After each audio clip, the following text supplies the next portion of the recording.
হে ৰাম ভকতি সুলভ দেৱৰো দুৰ্লভ যোগীও নজানে যাক পৰম সুগম পন্থ যিটো আতি বেকত কৰিবু তাক।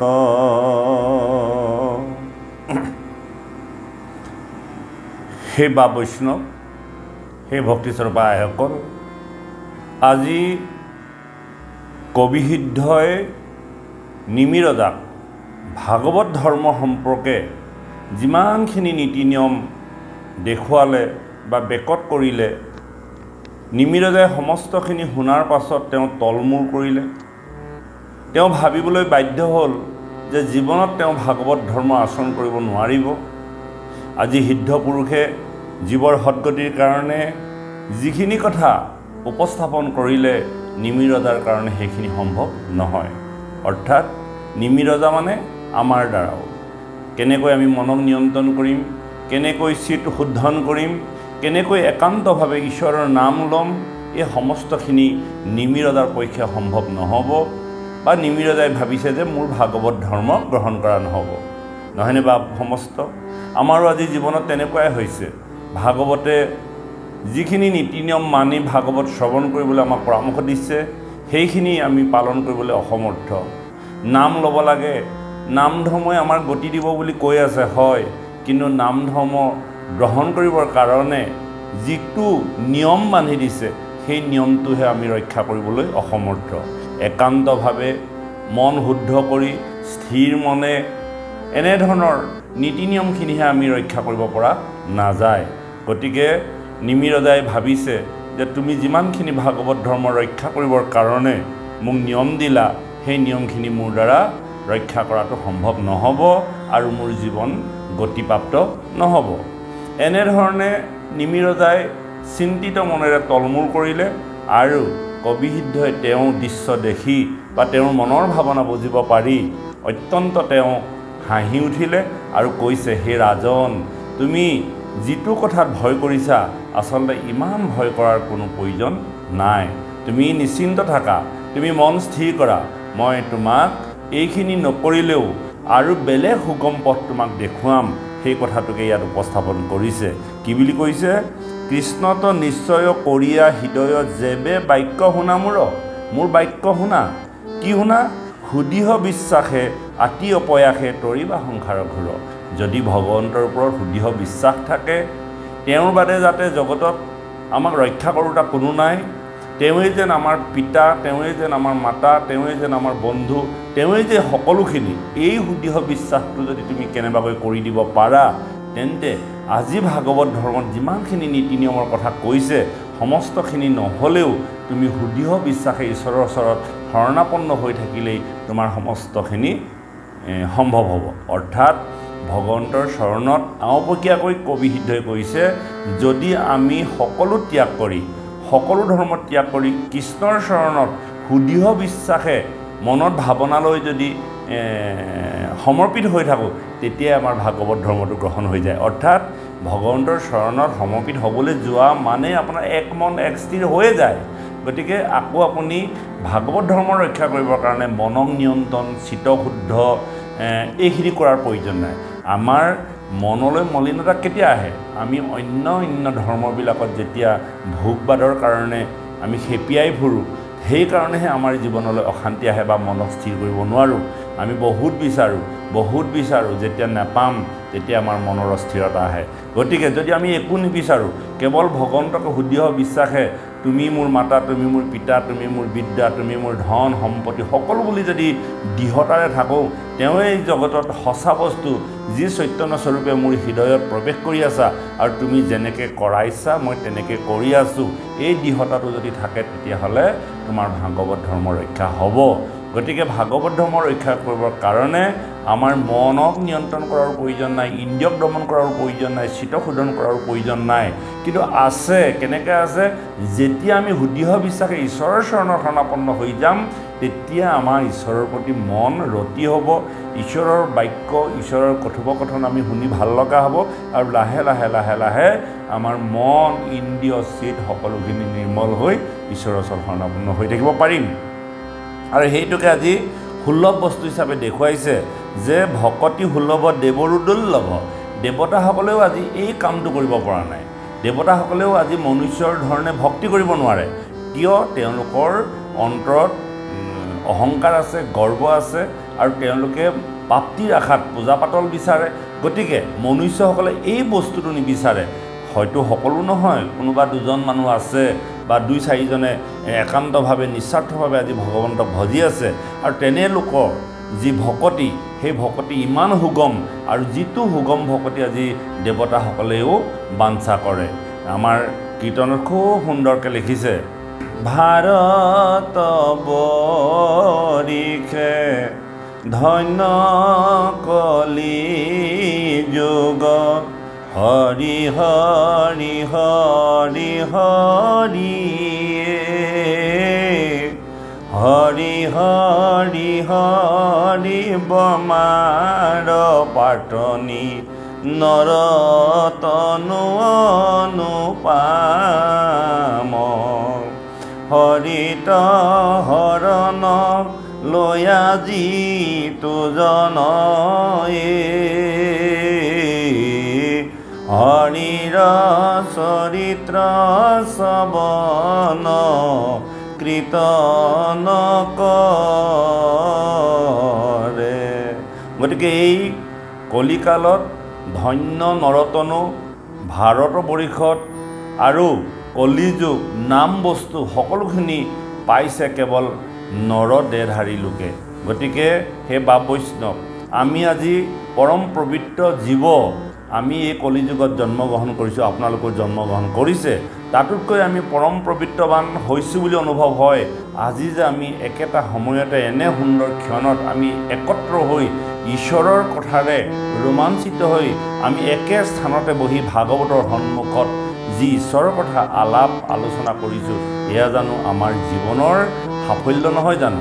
আজি জগতত বহুত লোক আছে, এই জগতত ভোগবাদীৰ পাছে পাছে ঘূৰোঁতে ঘূৰোঁতে জীৱন অসাৰ্থ কৰি তুলিছে, আৰু আমি আৰু আপোনালোকে বহু সময় নষ্ট কৰি আহি এই পবিত্ৰ স্থানত সেউকীৰ আহ্বান ৰক্ষা কৰি এই পৰম পবিত্ৰ ঈশ্বৰৰ কথা, নিৰ্মল চৰিত্ৰৰ কথা শুনি আপোনালোকে ধন্য হৈ গৈছে। আজি দিনটো আমাৰ জীৱনৰ আটাইতকৈ মংগলময় দিন। ইয়াতকৈ আৰু আমাৰ মংগল কি আশা কৰিব পাৰে? ইয়াতে আমি পৰম আনন্দিত হৈ ঈশ্বৰৰ কথাৰে ৰোমাঞ্চিত হৈ ভকতৰ সংগত থাকি যি আনন্দ পাইছোঁ, সেয়া কোনেও কাকো বুজাই দিব নোৱাৰে। সেয়া কেৱল একান্ত ভকতসকলেহে বুজিব পাৰে। গতিকে সেই বা বৈষ্ণৱ, আমি সমস্ত পৰিহাৰ কৰি বিষয় সুখকো নগণ্য বুলি ভাবি ঈশ্বৰৰ গুণ নামেৰে ৰঞ্জিত হৈ খাওঁতে বওঁতে শুওঁতে সকলো কৰ্ম কৰোঁতে কেৱল ঈশ্বৰকে চিন্তা কৰি বা এক পৰম ব্ৰহ্মকে চিন্তা কৰি যদি আমি জীৱনচৰ্যা আগবঢ়াই লৈ যাওঁ, এদিন ভগৱন্তে আমাক কৃপা কৰিবই আৰু কৰিবই। গতিকে আমি নিজে কৰিম বুলি কোনো কথা কৰিব নোৱাৰোঁ, আৰু নিজে কৰিম বুলি বা নিজে ভকতি কৰিম বুলিও কৰিব নোৱাৰোঁ। কাৰণ ভকতি কৰিবলৈও ঈশ্বৰে বা ভগৱন্ত পুৰুষে আমাক শক্তি প্ৰদান কৰিব লাগিব।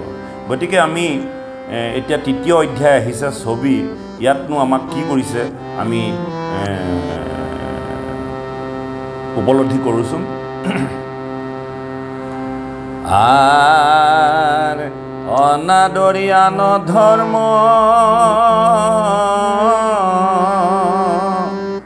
মাধবৰ জন্ম কৰ্ম শুনিবেক মহন্তৰ মুখে অজগত প্ৰসিদ্ধ নাম কৃষ্ণ বিষ্ণু হৰি ৰাম গাইবে লাজ এৰি মহাসুখে লভিয়া মনুষ্য দেহা আনত এৰিয়া স্পৃহা বোলে বন্ধু কৃষ্ণক যিজনে এতেকে বান্ধৱ হৰি তাংক মূৰ বুলি ধৰি ৰক্ষা কৰি ফুৰই সৰ্বক্ষণে। আমি অলপ আগতে কৈ যোৱাৰ যি ভাৱ বা যি আমি উপদেশ বা যি আমি আপোনাৰ সবৰ আগত উপস্থাপন কৰিছিলোঁ, এই কথাখিনি ইয়াতেই প্ৰকাশ কৰিছে। অনাদৰি আন ধৰ্ম মাধৱৰ জন্মকৰ্ম শুনিবেক মহন্তৰ মুখে, অৰ্থাৎ মহন্তৰ মুখে অন্য ধৰ্মক অনাদৰ কৰি কেৱল মাধৱৰ জন্মকৰ্ম শ্ৰৱণ আৰু কীৰ্তন যদি কৰিব পৰা যায়, তেতিয়াই আমাৰ মন স্থিৰ হৈ যাব, তেতিয়াই আমাৰ চিত শুদ্ধ হৈ যাব আৰু আমি স্থিৰতা হ'ম আৰু ভগৱন্তৰ চৰণত আমাৰ ভকতি প্ৰাপ্ত হ'ব। গতিকে এই মহন্তৰ মুখে আমি কি নাম শুনিব লাগিব? মাধৱৰ জন্মকৰ্ম জগতৰ প্ৰসিদ্ধ নাম। জগতৰ প্ৰসিদ্ধ নাম কি বুলি কৈছে? কৃষ্ণ, বিষ্ণু, হৰিৰাম। এই তিনি নাম যদি আমি লাজ কাণ কাটি কৰি গাই ফুৰিব পাৰোঁ, তেন্তে আমি ঈশ্বৰৰ ভক্তি আপোনা আপুনি হৈ যাব। এনে কিছু ভক্ত আছে, তেওঁলোকে ভগৱন্তৰ নামৰ মহিমা, নামৰ তত্ত্ব হৃদয়ত উপলব্ধি কৰি যেতিয়া ভগৱন্তৰ গুণানুকীৰ্তন কৰি থাকে, কেতিয়াবা হাঁহে, কেতিয়াবা আকৌ উদ্ধবাহু হৈ নাচে, মাটিত বাগৰি বাগৰি বাগৰি বাগৰি আনন্দত আপ্লুত হৈ হৰিনামৰ ধ্বনিত, হৰিনামৰ লয়ত নিজকে বিলাই দিব বিচাৰে, অৰ্থাৎ মন প্ৰাণ সমস্তখিনি বিগলিত কৰি দিয়ে। তেতিয়াহ'লে সেই ভক্তজনৰ অন্তৰলৈ ক'ৰ পৰা এনেধৰণৰ শক্তি আহিলে?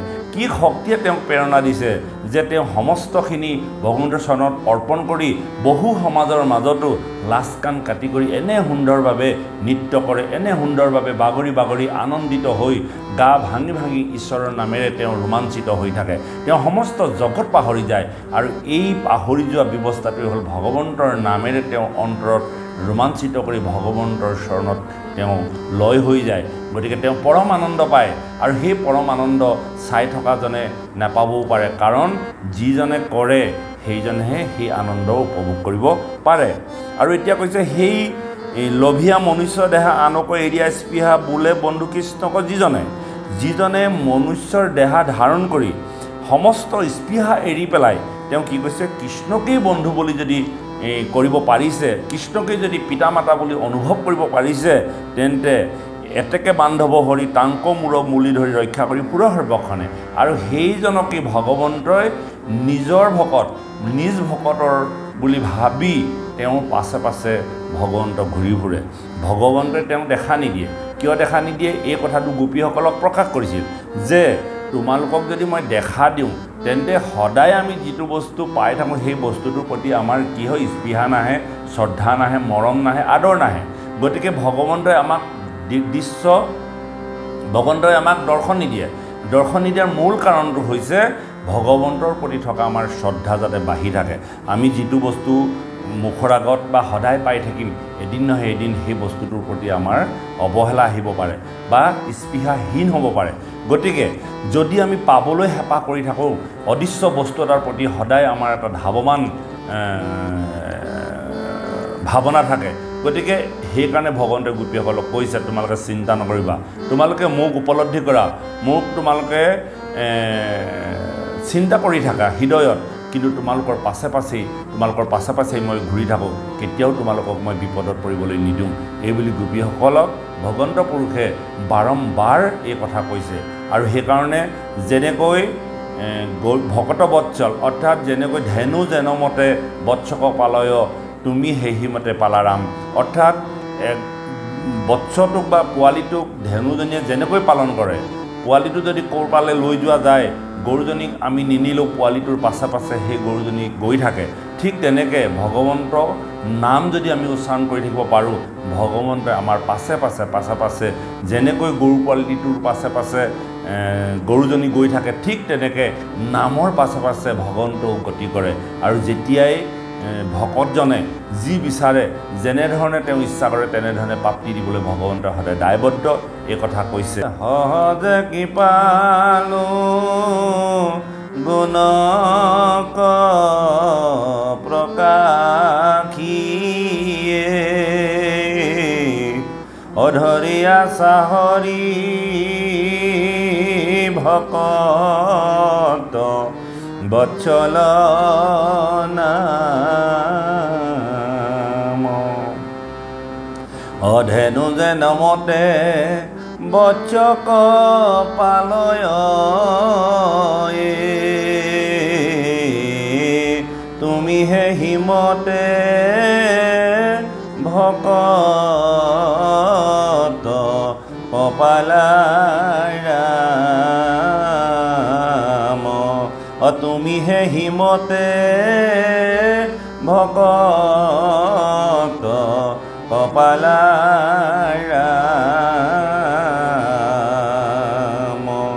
আমাৰ ভকতসকলক তেনেকৈ পালন কৰিব মাত্ৰ আমি ভগৱন্তৰ নামেৰে ভাৱনা কৰি থাকিলেই ভগৱন্তৰ চৰণত আমি শৰণাপন্ন হ'ব পাৰিলেই ভগৱন্তক আমি লগ পোৱাত বেছি দেৰি নহয় গতিকে ইয়াত কৈছে লভিয়া মনুষ্য দেহা আনতো এৰিয়া স্পৃহা বোলে বন্ধু কৃষ্ণক যিজনে এতেকে বান্ধৱ হৰি তাংক মূৰ বুলি ধৰি ৰক্ষা কৰি ফুৰে সৰ্বক্ষণে গতিকে কৃপালু মাধৱ গুৰুজনাৰ ঘোষাৰীৰ লগত এই ভাগৱতৰ যি পদৰ হবহু মিল আছে গতিকে আমাক ভাগৱত নামঘোষা কীৰ্তন দশমে সমস্ত শাস্ত্ৰই উপদেশ প্ৰদান কৰি আছে মাত্ৰ আমি পালনহে কৰিব লাগে এতিয়া গীতাটো ঠিক তেনেকৈ অৰ্জুনে সমস্তখিনি শুনাৰ পাছত শেষত অৰ্জুনে ভগৱন্তক এই ধৰণে ভাবিলে তমেব মাতা চ পিতা তমেব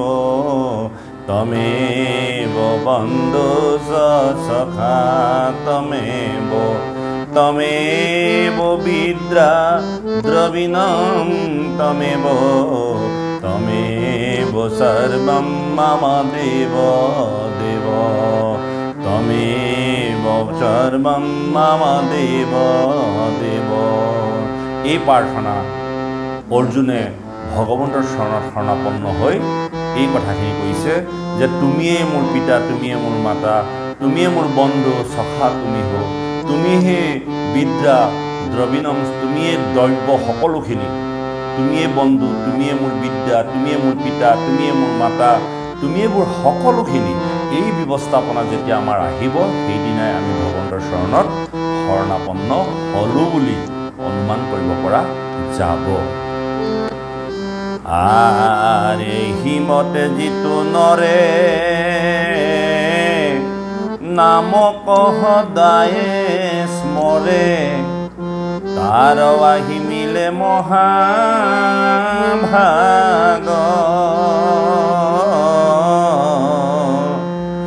নিজ প্ৰিয়ত্ৰ মৰাম হুমৰন্তে তান নাম উপজে পৰম অনুৰাগ হে ৰাম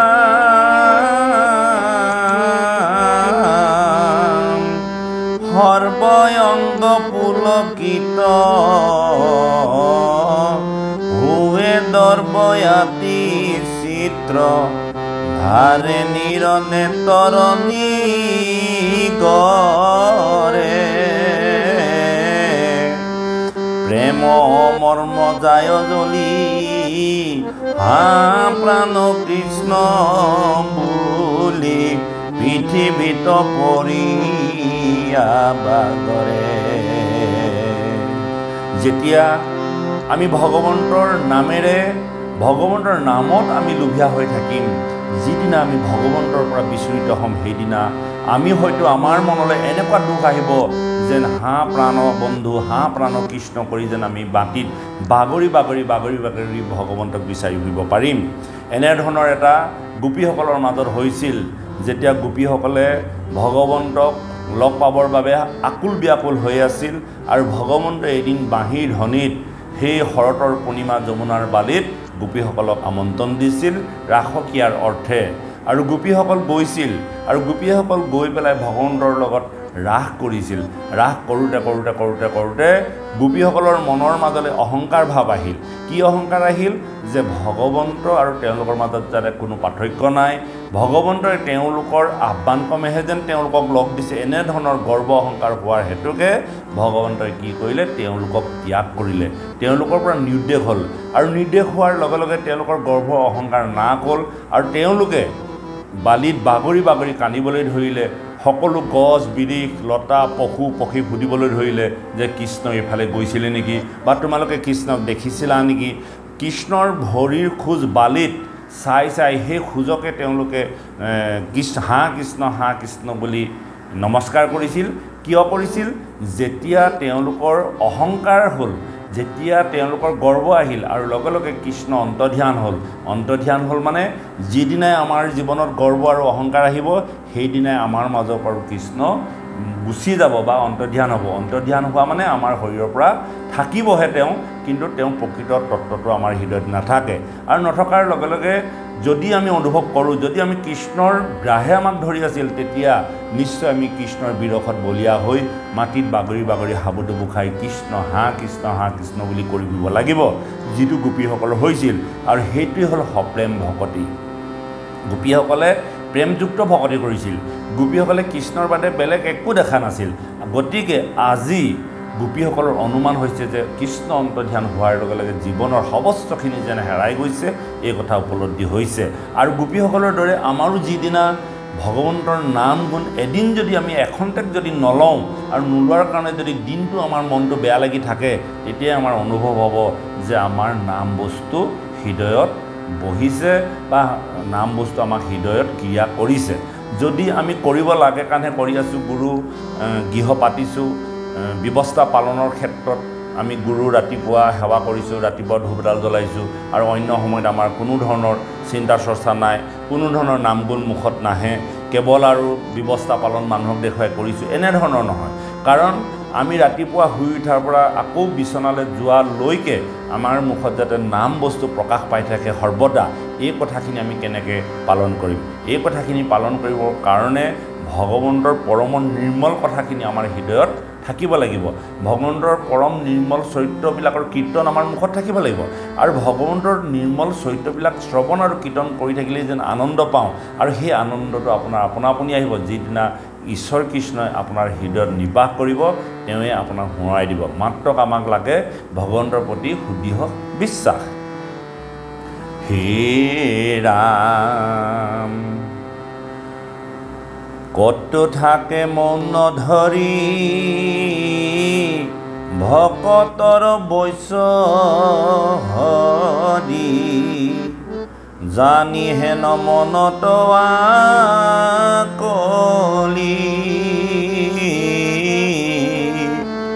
বুজিয়া কৃষ্ণ ৰচিত হুয়ায়াতি কৃত কৃত্ৰ কতো হাঁহি তোলে খলখলি কতো প্ৰেম ৰখে ভুলি মোৰ প্ৰাণ কৃষ্ণ বুলি পৰম আনন্দে গলে বান্ধে এটকাল ব্যৰ্থে নিলো মাধৱক নজানিলো কত হুকে গেৰি পাৰি কান্দে ইমান ৰসত ভকতসকলে মানে মতলীয়া হৈ যায় হে প্ৰাণবন্ধু কৃষ্ণ পৰম আনন্দত গলত বান্ধে তেওঁলোকক চিত ভগৱন্তৰ চৰণত অৰ্পণ কৰি দিয়ে আৰু কেতিয়াবা মৌন হৈ ভগৱন্তৰ ৰূপ বৰ্ণন কৰি থাকে মৌন হৈ চিন্তা কৰি থাকে কেতিয়াবা আনন্দত হাঁহে কেতিয়াবা চিঞৰি চিঞৰি ভগৱন্তৰ নাম গায় কাৰো প্ৰতি তেওঁলোকৰ লাজ নাই এনেকুৱা ধৰণৰ সমস্ত লাজ কাটি কৰি প্ৰেমৰ ৰসেৰে বলীয়া হৈ ভগৱন্তৰ নাম গুণ কেৱল গাই ফুৰে এয়া হ'ল সপ্ৰেম ভকতি এয়াই হ'ল সুদৃঢ় বিশ্বাসে কৰা ভগৱন্তৰ প্ৰতি থকা ভক্তি ভাৱ হে ৰাম কত উঠিতা বক্ষণে পৰম উৎসুক মনে কৃষ্ণ কৃষ্ণ বুলি পাৰৈ গেৰি কৃপা কৰা হে হৰি বোলো চৰণত ধৰি বন্ধু আৰু জুনু যাহাইৰি হৰি খেয়া কুল ভাৱ কতুহুহি হৰৈ গাৱে গোবিন্দৰ গুণ গীত কতুপুৰে জুমি জুমি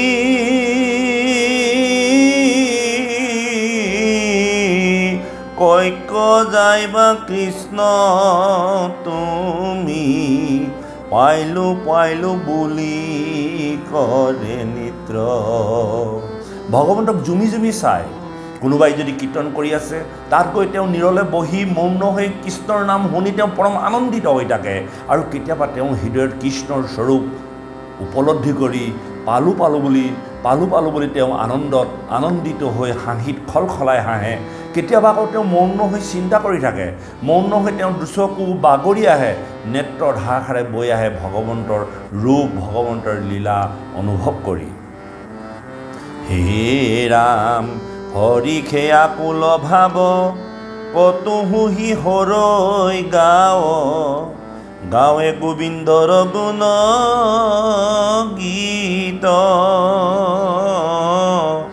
কতুপুৰে জুমি জুমি কৈক যাইবা কৃষ্ণ তুমি পাইলো বুলি কৰে নিত্ৰ হে ৰাম কৃষ্ণ গ্ৰাহে যেন ধৰে সংসাৰক নুখুমৰে নথা কৈছে তন শৰীৰত চিত্ৰে নেৰে চক্ৰ প্ৰাণী বোলে অলৌকিক বাণী হৰি ৰখে হুয়া মহা মত্ৰ হে প্ৰভুসকল হে ভক্তিস্বৰূপ আইসকল আমাক কৃষ্ণ গাহে ধৰিব লাগে গাহ দুটা এটা মায়া আৰু এটা কৃষ্ণ যদি মায়াৰ গ্ৰাহে আমাক ধৰে তেন্তে আমি বিষয়ত হাবুডুবু খাই বিষয়খনকে শ্ৰেষ্ঠ বুলি ভাবি আৰু অৱশেষত বিষয়ৰ পৰা আমি যন্ত্ৰণাৰ ওপৰত যন্ত্ৰণা পাই জীৱনৰ তিক্ততা আহিব যদি আমাক কেনেবাকৈ কৃষ্ণ গাহে ধৰে আৰু কৃষ্ণ গাহে ধৰাৰ লগে লগে সকলোখিনি পাহৰি কৃষ্ণতেই মন প্ৰাণ সপি দিবৰ বাবে আমাৰ কুণ্ঠাবোধ নহয় আৰু সেই কৃষ্ণ গাহে ধৰিবৰ কাৰণে ভগৱন্তক পুৱা গধূলি সদায় আমি স্মৰণ কৰিব লাগিব হে প্ৰভু তুমি মোক গাহ কৰা তুমি মোক লৈ যোৱা তোমাৰ চৰণৰ কাষলৈ তোমাৰ নাম গুণত যাতে মোৰ ৰতি আহে তোমাৰ ভকতৰ সংগ যাতে সদায় নুগুচক হে প্ৰভু তুমি মোক এইকণ কৃপা কৰা আৰু সেই কৃষ্ণ গাহে যিদিনা ভকতক ধৰিব সেইদিনা দেখিব আপুনি তেওঁক আৰু আপুনি পাছফালৰ পৰা কেতিয়াও ৰাখাব নোৱাৰিব তেওঁ বিষয় সুখখনক তেওঁ পুত্ৰ ভাইজা ধন টকা পইচা ঐশ্বৰ্য বিভূতি সকলো নিমিত্ত ধূলিকণাৰ নিচিনা সদৃশ হ'ব হয় তেওঁ জীৱনত আছে কিন্তু থাকিলেও তেওঁ জীৱনত সেইখিনিয়ে কেতিয়াও প্ৰভাৱ বিস্তাৰ কৰি তেওঁ বিষয়ত লুপ্ত কৰোৱাই বা বিষয়ত আপ্লুত কৰোৱাই ভগৱন্তৰ চৰণৰ পৰা বিমুখ কৰিব নোৱাৰে এইকণ জ্ঞান যিদিনা উপজিব সেইদিনাই আপোনাৰ মোৰ জীৱনলৈ পৰম আনন্দ আহিব আৰু বৈষ্ণৱ বুলুক মুক কপতি ধাম বিকলুক বৈষ্ণৱ বুলুক মুক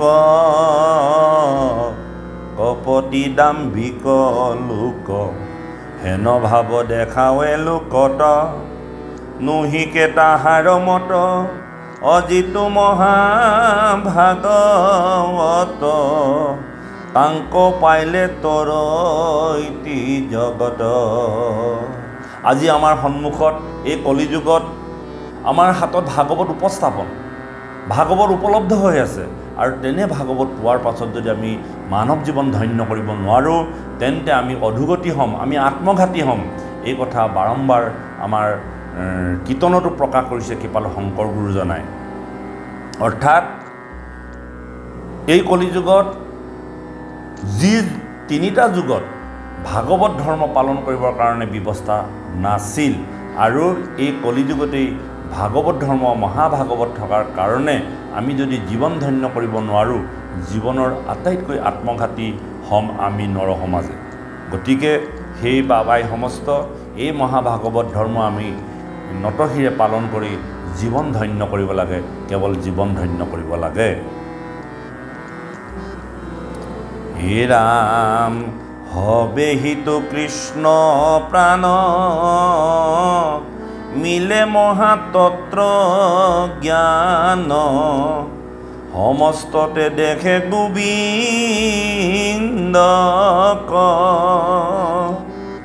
আকাশ পৃথিৱী জল জ্যোতি বায়ু ৰখা তল, নদী নদ চৌপদ শতক,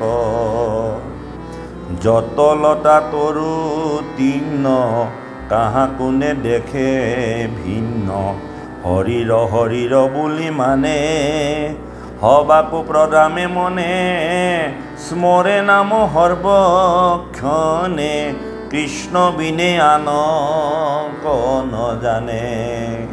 এই ব্যৱস্থাটো যিদিনাখনি আমাৰ মনত উপলব্ধি হৈ যাব যে সমস্ত জগততে বিষ্ণু আছে, এতিয়া আমাৰ সনাতন পৰম্পৰাত ভগৱন্ত অদৃশ্য নহয়। কেনেকৈ অদৃশ্য নহয়?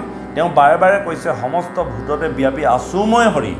অৰ্থাৎ সমস্ত জগততে গছ লতা জীৱ জন্তু পোক পৰুৱা সমস্ততে যদি তেওঁ আছো বুলি কৈছে, তেতিয়াহ'লে আমাৰ আগত ভগৱন্ত দৃশ্যমান।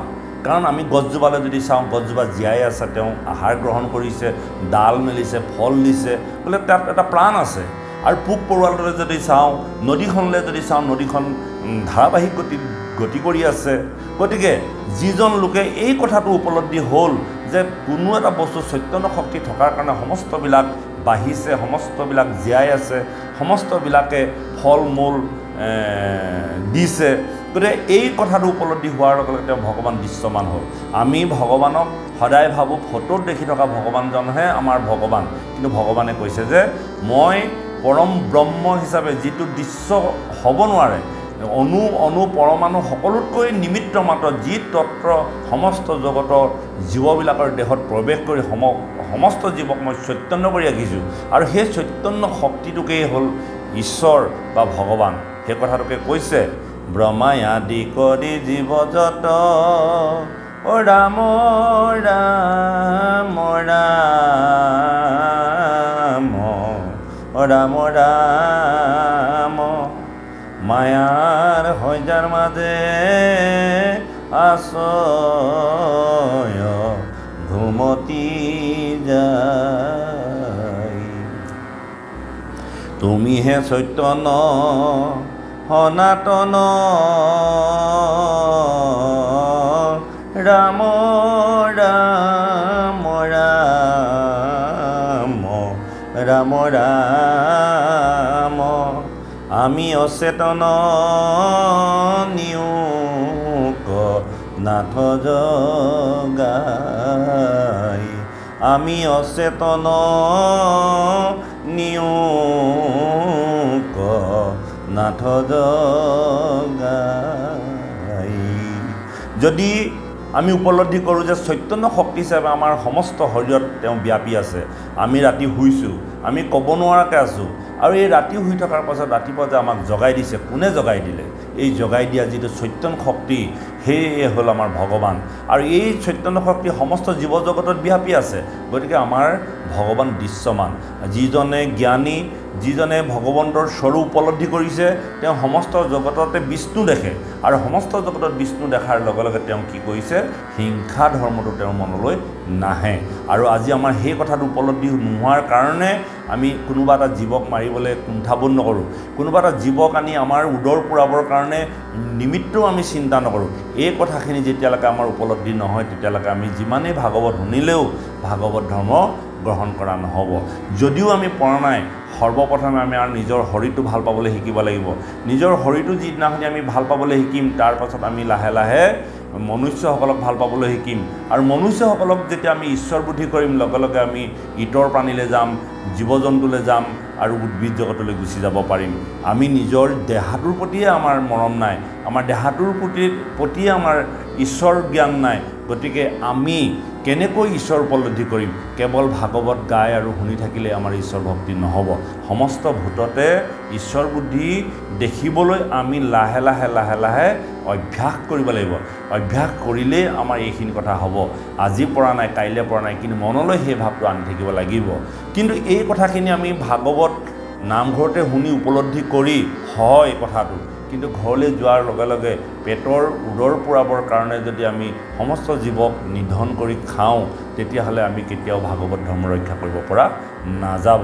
গতিকে যেতিয়া কুৰুক্ষেত্ৰৰ যুদ্ধ সমাপ্তি হৈছিল, যুধিষ্ঠিৰৰ ৰাজসিংহাসনত বহিবৰ কাৰণে ব্যৱস্থা কৰা হৈছিল, কিন্তু যুধিষ্ঠিৰে সমস্ত নিজৰ আত্মীয় কুটুম্বক বধ কৰি তেওঁ সেই হস্তিনাপুৰৰ ৰাজসিংহাসনত বহিবলৈ অস্বীকাৰ কৰিছিল। আৰু তেতিয়া ভগৱন্ত পুৰুষে কাৰ ওচৰতে জ্ঞান দিবৰ কাৰণে লৈ গৈছিল? সেই 55 দিন পৰ্যন্ত সৰহসজ্জা হৈ থকা ভীষ্মৰ ওচৰলৈ যুধিষ্ঠিৰক বুজাবৰ কাৰণে লৈ গৈছিল। আৰু তেতিয়া যুধিষ্ঠিৰে দেখিছিল তুমি ইমান বাহুবলী, তুমি ইমান পৰাক্ৰমী, কিন্তু তোমাৰ মনত তিলমানো অহংকাৰ নাই, তিলমানো গৰ্ব নাই। আজি যুদ্ধৰ প্ৰাৰম্ভণিতে তোমাৰ যিখন উজ্জ্বল মুখ, আজি তুমি সৰহসজ্জা হৈ থকাৰ পাছতো তোমাৰ একেখনেই উজ্জ্বল মুখ, কিন্তু তুমি ইমান পৰাক্ৰমী আৰু বলৱান হোৱাৰ পাছতো তুমি কিয় এনে শান্ত আৰু সৌম্য হ'ব পাৰিলা?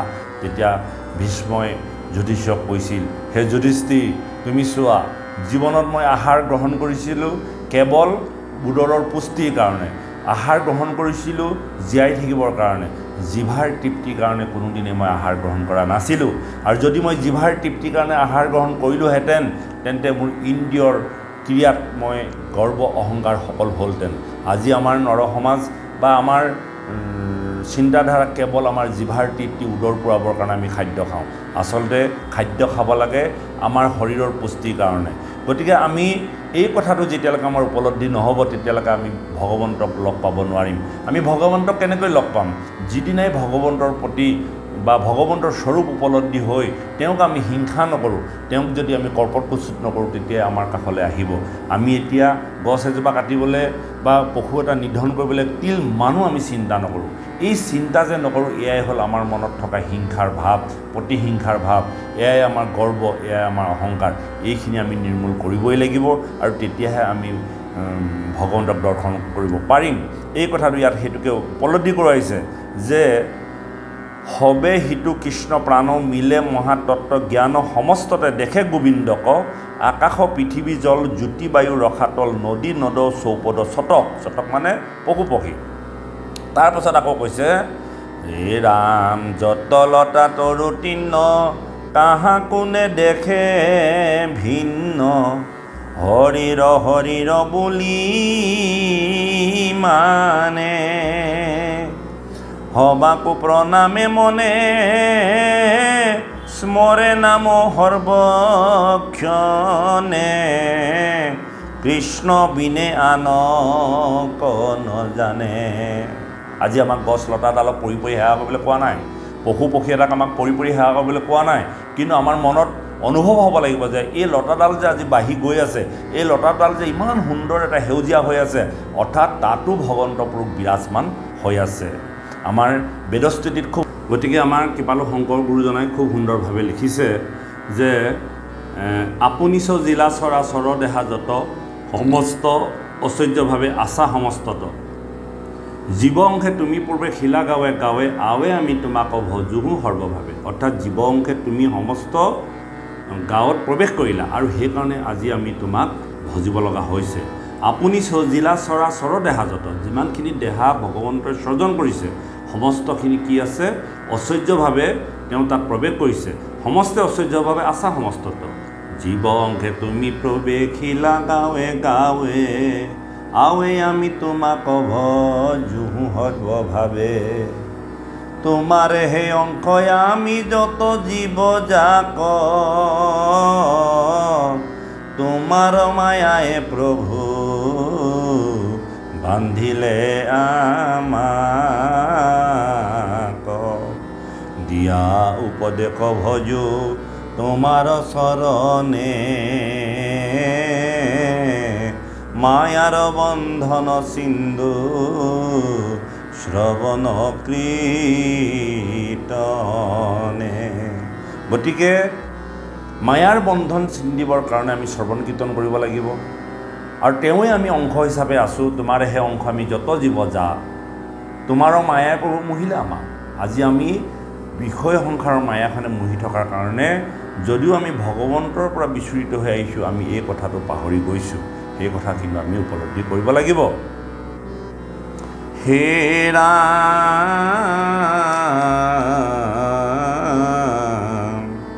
সবাহত লোক কলিত সদ্গতি হওক, কৃষ্ণৰ কথাটো দিয়া চিত পৰম মিত্ৰ ৰখ, মাধৱৰ নাম যখ, জানাইহে পৰলোক বিত্ৰ। আমাৰ সম্পত্তি দুভাগ, এভাগ ইহকালৰ সম্পত্তি, এভাগ পৰকালৰ সম্পত্তি। ইহকালৰ সম্পত্তিবিলাক আমি যিমানেই আহৰণ নকৰোঁ লাগিলে এই ইহকালৰ সম্পত্তিখিনি আমি মৃত্যুৰ সময়ত লৈ যাব নোৱাৰিম। কিন্তু আমাৰ লৈ যাব পৰা এক নম্বৰ সম্পত্তিটো হ'ল পৰলোকৰ বিত্ত, হ'ল নামধন। যদি আমি নামধন আহৰণ কৰি থওঁ, নামধন যদি আৰ্জন কৰি থওঁ, তেন্তে আমি পৰকালত গৈ খাবকে পাৰিম। কেনেকৈ খাব পাৰিম? আজি আপুনি মই এইকণ যে সুবিধা পাইছোঁ, পৰকালৰ সম্পত্তি লৈ আহিছিলোঁ আগৰ জন্মত। আগৰ জন্মৰ সংস্কাৰ নাথাকিলে এনেহেন পুণ্যস্থানত আপোনাসব বহি আমি কৃষ্ণৰ কথা আলাপ কৰিবলৈ আমাৰ মনলৈ সেই সদ্ভাৱটো নাহিল হয়। কিন্তু আমি বহু পুণ্য হয়তো কৰি থৈছিলোঁ, তাৰ কাৰণে আজি আমি ইয়াত একেলগতে উপবিষ্ট হৈ ঈশ্বৰৰ নাম শুনিবলৈ আমাক ভগৱন্তই কৃপা কৰিছে। আৰু এই কৃপাখিনি কৰোঁতে যদি পুনৰ আমি আকৌ পৰকালৰ ধন যদি আমি সঞ্চয় নকৰোঁ, তেন্তে আকৌ এই জন্মৰ পাছত হয়তো আমি বিস্তাপ পোকলৈও হয়তো আমি গতি কৰিবলগীয়া হ'ব পাৰে। গতিকে হে বান্ধৱ, আমি এই কথা উপলব্ধি কৰিবই লাগিব। আমি সুযোগ পাওঁতে নাম বস্তু গ্ৰহণ কৰিব লাগিব, সুযোগ পাওঁতে নাম বস্তু আমি উপাৰ্জন কৰিব লাগিব, আহৰণ কৰিব লাগিব। গতিকে ইয়াত সেইটোকে কৈছে, শুনা সভাসদ লোক কলিত সদ্গতি হওক, কৃষ্ণৰ কথাটো দিয়া চিত পৰম অমিত ৰখ, মাধৱৰ নাম যশ, জানা ইহে পৰলোক বিত্ত। মাধৱৰ নাম যশী হ'লে, মাধৱৰ নাম যশী হ'ল পৰলোকৰ বিত্ত। পুত্ৰ দ্বাৰা গৃহ বাস, মিছা আতয় অভিলাষ, হবে সপোনৰ নিধি প্ৰায়। যত হাংসা ধন ধান, যাইবে যেতি ক্ষণে প্ৰাণ, সংগে একৰতিও নাযায়। যেতিয়া আমি মৃত্যুবৰণ কৰিম, আমাৰ লগত একো বস্তু লৈ নাযায়। আমি ইদিনাৰ পাছত সিদিনা, এদিনাৰ পাছত সিদিনা আমি গৃহ সংসাৰত ধন ধান আৰ্জন কৰি গৈছোঁ, আমাৰ হেঁপাহ নপলায়। আমি দুমহলীয়া তিনিমহলীয়া ঘৰ এটা বনোৱাৰ পাছতো আকৌ ৰদ কেইডালমান আমি উলিয়াই থওঁ, যাতে মই নোৱাৰিলেও মোৰ পুত্ৰই সেই কামখিনি কৰিব। মুঠতে আমাৰ জীৱনৰ আশাৰ সমাপ্তি নঘটে। কিন্তু আমি যেতিয়া মৃত্যুবৰণ কৰিম, সেইদিনা জানো আমি সেইখিনি লৈ যাব পাৰিম? এই কথাটোকে আমাৰ উপলব্ধি নহয়। জীয়াই থকা দিনকেইটাত কেৱল আৰু লাগে লাগে লাগে, ইমান জানো আমাক লাগে? দুজন বা চাৰিজন থকা পৰিয়ালটোত ইমান আমাক সম্পত্তি কিহৰ প্ৰয়োজন? লাগে, ধন ধান টকা পইচা লাগিব। কিন্তু এনেকুৱাও নহয় যে আমি ঈশ্বৰৰ কৰ্ম বাদ দি ঈশ্বৰৰ নাম গুণৰ পৰা বিৰত হৈ কেৱল ধন ধন ধন পুত্ৰ ভাজ্যাৰ কাৰণে যেন আমি গোটেই জীৱনটো শেষ কৰি দিম। গতিকে এনে নহয়। যেতিয়া আমি মৃত্যুবৰণ কৰিম, আমাৰ লগত কোনোৱে সংগ নিদিয়ে, কোনেও আমাক সংগ নিদিয়ে। কেৱল সংগ দিব নাম বস্তু, আৰু এই নাম বস্তুৰ প্ৰভাৱতহে আমি এখন ঠাই পাম বা গৰ্ভ পাম, যিখন গৰ্ভত আকৌ আমি হৰিভক্তি কৰিবলৈ সুবিধা আৰু সুযোগ পাম। সেইটোকে কৈছে যে শুনা সভাসদ লোক কলিত সদ্গতি হওক, কৃষ্ণৰ কথাটো দিয়া চিত্ত পৰম অমিত ৰস, মাধৱৰ নাম যশ, জানা ইহে পৰলোক বিত্ত। পুত্ৰ দ্বাৰা গৃহ বাস, মিছা আত অভিলাষ, হবে সপোনৰ নিধি প্ৰায়। আমি সপোনত যেনেকৈ বহু বস্তু পাওঁ, কেতিয়াবা কেতিয়াবা আমি সপোন দেখোঁ, আৰু সেই সপোনবিলাকত আমি বহুত ধৰণৰ বস্তু পাওঁ, আৰু সেই বস্তুবিলাক পাই যেতিয়া ৰাতিপুৱা সাৰ পাওঁ সেইখিনি জানো আমাৰ জীৱনত থাকে নাথাকে সেয়া কেৱল সপোন ঠিক তেনেকৈ আমাৰ এই জীৱনটোত পুত্ৰ দ্বাৰা গৃহ ধন টকা পইচা সকলোখিনি সপোনৰ নিধি মানে সম্পত্তি সপোনৰ নিধি নিচিনা যিদিনা মৃত্যুবৰণ কৰিম সেইদিনা আমি সকলোখিনি ইয়াৰ বস্তু ইয়াতে এৰি থৈ গুচি যাম আমি অসৎ উপায়েৰে ধন উপাৰ্জন কৰিলেও সেইখিনি কোনে খাব চৈতানে খাব বা পৰলোকৰে খাব কোনোবা নহয় কোনোবা এজন ব্যক্তিহে উপভোগ কৰিব যিজনে আৰ্জন কৰে সেইজনে কিন্তু জীৱনত ভোগ কৰিব নোৱাৰে কেৱল অজ্ঞানতাৰ কবলত পৰি মায়াৰ প্ৰভাৱত পৰি ধন ধান মূৰ কৰি থাকোঁতে জীৱনটো নাইকিয়া কৰি দিয়া হয় হে ৰাম হৰিৰো থাকিবে পৰি একলেহে যাইবা লৰি বিষম যাতনা যম ঘৰে শুনি চাবা স্থিৰমতি কৃষ্ণ বিনে নাই গতি লয়ো তাংকে হৰণ হতৰে যাৰ নাম শুনি দৰি কাম্পে মৃত্যু তৰ তৰি মুখে মুখে ধৰা তান নাম অদ্যপিনো গুণামনে কৃষ্ণৰ কিংকৰে ভনে নিৰন্তৰে বোলাই ৰাম ৰাম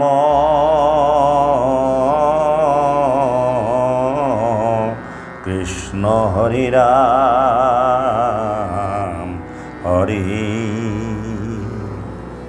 গতিকে আমাক ভাগৱতে সিদ্ধান্ত দিলে যে তুমি গুণি চোৱা স্থিৰমতি কৰি তুমি ভাবি চোৱা যে কোনখিনি সঁচা কোনখিনি মিছা তুমি মৃত্যুৰ ভয় তোমাৰ পাছে পাছে দৌৰি আছে তোমাৰ মৃত্যু ভয়ত তুমি হাবুডুবু খাই আছা আৰু মৃত্যু ভয়ৰ পৰা তুমি পৰিত্ৰাণ পাবৰ কাৰণে মাধৱৰ গুঞ্জ মাধৱৰ চৰণত তুমি শৰণাপন্ন হ'বই লাগিব আৰু যেতিয়ালৈকে তুমি হ'ব নোৱাৰা তেতিয়ালৈকে তোমাৰ জীৱনৰ মৃত্যু ভয় জীৱনৰ বিষয় যন্ত্ৰণাই তোমাক পীড়ি থাকিব গতিকে হে বা বৈষ্ণৱ আমি ভগৱন্তৰ চৰণত শৰণাপন্ন হ'বৰ বাবে ভগৱন্তক খাটিব লাগে এয়াই হ'ল আমাৰ জীৱনৰ লক্ষ্য আৰু উদ্দেশ্য হ'ব লাগে গতিকে আমি সমস্তজনৰ প্ৰতি শ্ৰদ্ধা আৰু সেৱা জনাই আজি আমি এই সেউকীৰ গৃহত যি ভাগৱত অনুষ্ঠান ইমানতে বিৰাম দি পুনৰ আপোনাসৱৰ ওচৰত আকৌ লগ পোৱা মানসেৰে ভগৱন্তৰ চৰণত আমি প্ৰাৰ্থনা কৰিছোঁ কৃপাৰ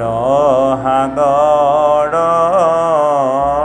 দৈৱ কি নন্দন পুৰিও মনৰ কাম ভকতৰ সংগ সদায় নুগুচুক